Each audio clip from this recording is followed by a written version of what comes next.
सुतं शोकविनाशकारणं Namami Vighneshwar पादपङ्कजोऽहं Shri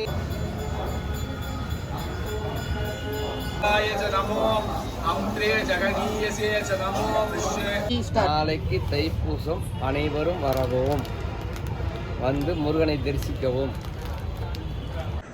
hi guys, ఈరోజు నేను చెన్నైలో ఉన్నాను. నేను ఎప్పుడు చెన్నై వచ్చినా సరే రెగ్యులర్గా కొన్ని గుళ్ళకి వెళ్తాను. అందులో ఈ గుడి ఒకటి చాలా బాగుంటుంది. ఎప్పటి నుంచో వీడియో చేద్దాం అనుకుంటున్నాను, బట్ కుదరలేదు. ఈసారి ఇప్పుడు చేద్దామని. గుడిలో ఒక ఈవెంట్ కూడా ఉంది. ఆ ఈవెంట్ ఏంటి అన్నీ అక్కడికి వెళ్ళాక చూపిస్తాను. ఆ ఎదురుగా మెట్రో బ్రిడ్జ్ కన్స్ట్రక్షన్ అది జరుగుతుందన్నమాట ఈ గుడి పక్కన. ఇది గుడి ఎంట్రన్స్ అనమాట. ఈ గుడి పేరు వచ్చేసి ఏంటంటే నావలూరు శివాలయం అంటారనమాట. ఇక్కడున్న శివుడి పేరు నావలీశ్వరుడు అంటారనమాట. ప్రతి శివాలయంలో ఉన్నట్టే ఇక్కడ శివాలయంలో కూడా లోపల చాలా గుళ్ళు ఉంటాయి. వినాయకుడిది, విష్ణుమూర్తిది, కుమారస్వామిది, ఇంకా అఖిలాండేశ్వరిది, ఇంకా అలా చాలా టెంపుల్స్ ఉంటాయన్నమాట. లోపల అన్నీ మీకు ప్రతిదీ చూపిస్తాను ఒకటొకటిగా. ఇది గుడి ఎదురుగా, శివాలయం ఎదురుగా కోనేరు. ఇక్కడ ఫస్ట్ ఇది వినాయకుడి గుడి ఎంట్రన్స్ అనమాట. స్టార్టింగ్లో ఇలా ఉంటుంది. ఫస్ట్ వినాయకుడి గుడికి వెళ్దాం పదండి. सुतं शोकविनाशकारणं नमामि विघ्नेश्वर पादपङ्कजोऽहं श्रीमहागणाधिपतये नमः.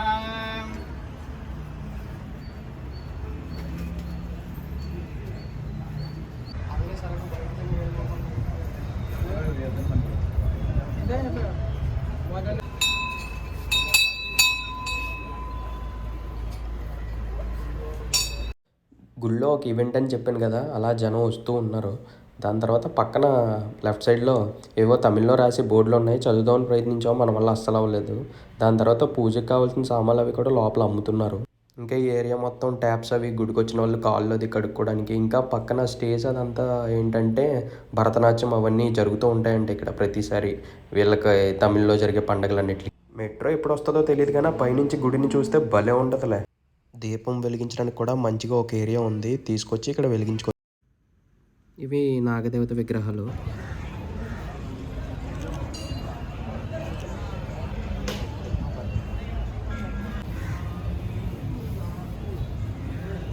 ఇంకా పక్కన పీస్ఫుల్గా ఈ చెట్లు ఆ లోపలే. ఇంకా దాని పక్కన ఇప్పుడు ఈ టెంపుల్ వచ్చేసి ఏంటంటే మురుగన్ టెంపుల్ అనమాట. అదే కుమారస్వామి టెంపుల్ అనమాట. దాని తర్వాత పక్క టెంపుల్ వచ్చేసి విష్ణుమూర్తిది అనమాట. అది ఆయన వాహనం గరుడు. ఆయన్ని శక్తికి మరియు భక్తికి, వేగానికి ప్రతీకగా చెప్తారనమాట. ఇది విష్ణుమూర్తి స్వరూపం అనమాట. నారాయణమూర్తి అని కూడా పిలుస్తారు విష్ణుమూర్తి. నెక్స్ట్ టెంపుల్ వచ్చేసి అయ్యప్ప స్వామి టెంపుల్ అనమాట. తెలుసు కదా అయ్యప్ప స్వామి టెంపుల్ అంటే మనకి తమిళ్లో ఎంత పెద్ద ఫేమస్ ఏంటి, వాళ్ళకి ఎంత ప్రత్యేకమైన గుడో ఇదని చెప్పి. నేను ఇక్కడికి ఎప్పుడు వచ్చినా సరే అసలు ఎప్పుడూ ఖాళీ ఉండదు.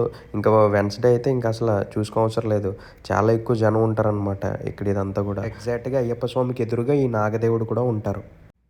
ఆ అయ్యప్ప స్వామి గుడి దగ్గర నుంచి మొత్తం గుడి అంతా, శివాలయం అంతా చూపిస్తే ఇలా ఉంటుందన్నమాట అవుటర్ వ్యూ అంతా. ఇది శ్రీ కాలభైరవుడు గుడి అనమాట. దాని తర్వాత ఈ పక్కనే మనకి నవగ్రహాలు కూడా ఉంటాయి. ఆ నవగ్రహాల చుట్టూ అందరూ ప్రదక్షిణలు ఇవన్నీ చేస్తూ ఉంటారనమాట. నవగ్రహాలు అది కరెక్ట్గా చూపిస్తున్నాను ఇప్పుడు, కరెక్ట్గా నవగ్రహాలన్నీ. నెక్స్ట్ ఈ దేవత ఎవరంటే శ్రీ అఖిలాండేశ్వరి అమ్మవారు అనమాట. ఇప్పుడు ఆ పరమేశ్వరుడిని, శివుణ్ణి చూద్దాం పదండి. అలా దర్శనం చేసుకుందామని రాగానే లోపల అభిషేకం జరుగుతుంది. ఇంకా జరుగుతుంది కదా అని చెప్పి అలా నించున్నాను అనమాట. ఈయన నావలీశ్వరుడు అంటే. ఈయన నావలీశ్వరుడు అని ఇక్కడ వెలిసిన తర్వాతే ఇక్కడున్న ఈ ఏరియాకి మొత్తం కూడా నావలూరు అని పేరు వచ్చిందనమాట. ఇప్పుడు నావలూరు అంటే ఐటీ పార్కు చుట్టూ కంపెనీలు, ఈ మధ్యలో ఈ గుడి ఉంటుందన్నమాట. ఈ గుడి వల్లే మొత్తం ఈ నావలూరు అనేదానికి ఇంత ప్రత్యేకత. నమస్తే అస్తు భగవన్ విశ్వేశ్వరాయ మహాదేవాయ త్ర్యంబకాయ త్రిపురాంధ్రకార త్రికాలాగ్నికాలాయ కాలాగ్నిరుద్రాయ నీలకంఠాయ మృత్యుంజయాయ సర్వేశ్వరాయ సదాశివాయ శివధరాయ శ్రీమన్మహాదేవాయ నమః.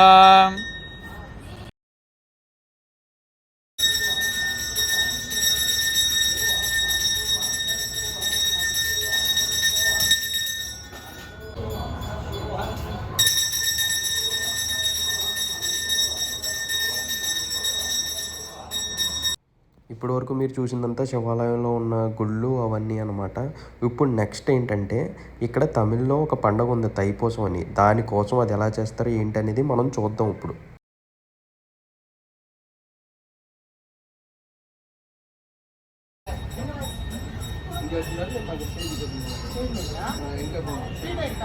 நாளைக்கு தைப்பூசம், அனைவரும் வரவும், வந்து మురుగனை దర్శించவும். హాయ్ గైస్, రేపు తైపూసం కోసం మా వాడు మొత్తం అన్ని పట్టుకెళ్ళి క్లీన్ చేస్తాం.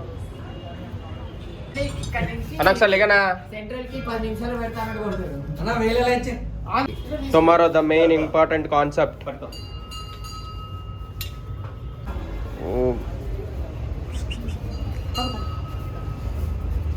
నాకు అర్థమైంది. తైపూసం అన్నాడు అంటే ఏంట్రా అంటే, తైపూసం అంటే మురుగన్ స్వామికి చాలా ముఖ్యమైన పండగ అనమాట. ఇది తమిళ వాళ్ళు ఎక్కువ చేసుకుంటారు.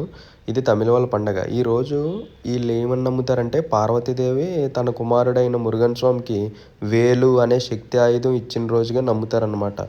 సో ఈ రోజు పూట వీళ్ళు ఏం చేస్తారంటే ఉపవాసం ఉంటారు, ఇంకా కావుడ్లు మోస్తారు, ఇంకా మురుగన్ స్వామికి అభిషేకాలు ఇవన్నీ కూడా చేస్తారనమాట. ఇప్పుడు ఈ విగ్రహాలన్నీ తెచ్చి ఎందుకు ఇలా శుభ్రం చేస్తున్నామంటే, రేపు జరగబోయే తైపూసం అనే ఈవెంట్ కోసం ఈ అన్ని విగ్రహాలకి అభిషేకం జరుగుతుందన్నమాట. సో అందుకని ఇవన్నిటిని శుభ్రంగా నీట్గా క్లీన్ చేస్తున్నాం అనమాట. ఈ విగ్రహాలు ఏదైతే మీకు కనిపిస్తుందో ఇవన్నీ పంచలోహాలతో చేయబడినవి అనమాట. మినిమం ఒక్కొక్కటి 100 నుంచి 120 కేజెస్ ఉంటాయి. చూడటానికి అలా ఉన్నా సరే చాలా వెయిట్ ఉంటుంది అనమాట. ఒక మనిషి అయితే అసలు మోయలేడు, 2 మోయాలి అంత చిన్నగా ఉన్న విగ్రహాన్ని కూడా.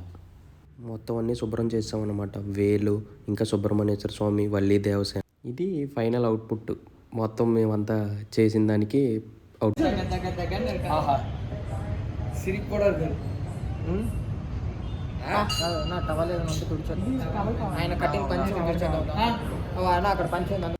తర్వాత ఇంక లాస్ట్లో ఎక్కడి నుంచి అయితే తీసుకొచ్చామో శుభ్రం చేయడానికి నీట్గా శుభ్రం చేసి అక్కడే పెట్టేసాం మళ్ళీ అదే ప్లేస్లో. జస్ట్ బోలో సబ్స్క్రైబ్ मटन बोल. क्या बोले? Subscribe to this channel. Subscribe to. अरे हम नहीं बोले. या बात